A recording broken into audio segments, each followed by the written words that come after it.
আমি যদি মরে যাই তুমি কি আইবা দেখতে আমায়? ইনি হচ্ছে সে আমাদের ভয়েস অফ আবু সাইদ ভাই। বর্তমানে সে লিভার ক্যান্সার রোগে আক্রান্ত। পুরো দেশের মানুষ দোয়া করতেছে যার জন্য, কারণ তার চিকিৎসার জন্য 30 লক্ষ টাকা লাগবে। সবাই যে যেখান থেকে পারে তার দিকে সহযোগিতার হাত বাড়িয়ে দিয়েছে। ক্রিয়েটর, ভিউয়ার্স, প্রবাসী যে যেখান থেকে পারে সবাই তার দিকে সহযোগিতার হাত বাড়িয়ে দিয়েছে। কিন্তু ওই জায়গাতে থাকা একজন হেডাম বাবার একটু কথা আপনারা শুনেন। আর যদি প্রশ্ন করেন খুব খারাপ হবে, হয়তো বা এখান থেকে নাও যাইতে পারে।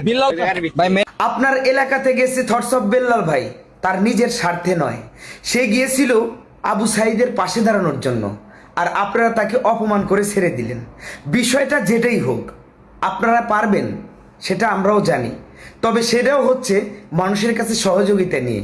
শুধুমাত্র এই যে হেডামগিরি দেখাইলেন না, এই জিনিসটা অনেক খারাপ লেগেছে। আপনারা মানবিক কাজ করেন, আপনাদেরকে অনেক ভালো লাগে, তবে এই হেডামগিরিটা একদম ভালো লাগে নাই।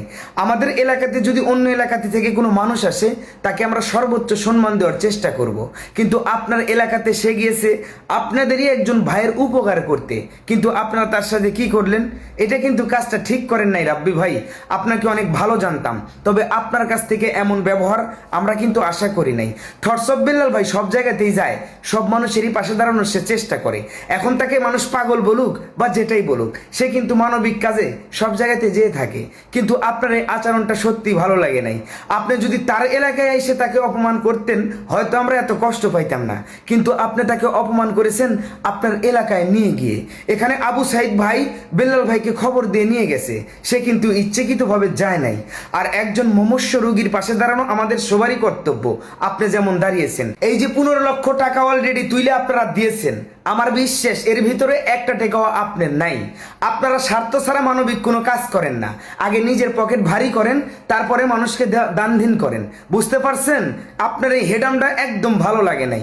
ওই হেডামটা যদি অন্য জায়গায় গিয়ে দেখাইতেন ভালো লাগতো। নিজের এলাকায় একজন মানুষকে ডেকে নিয়ে যায় এমন অপমান করাটা মোটেও কাম্য নয়। আশা করিনি আপনার কাছ থেকে আর কি।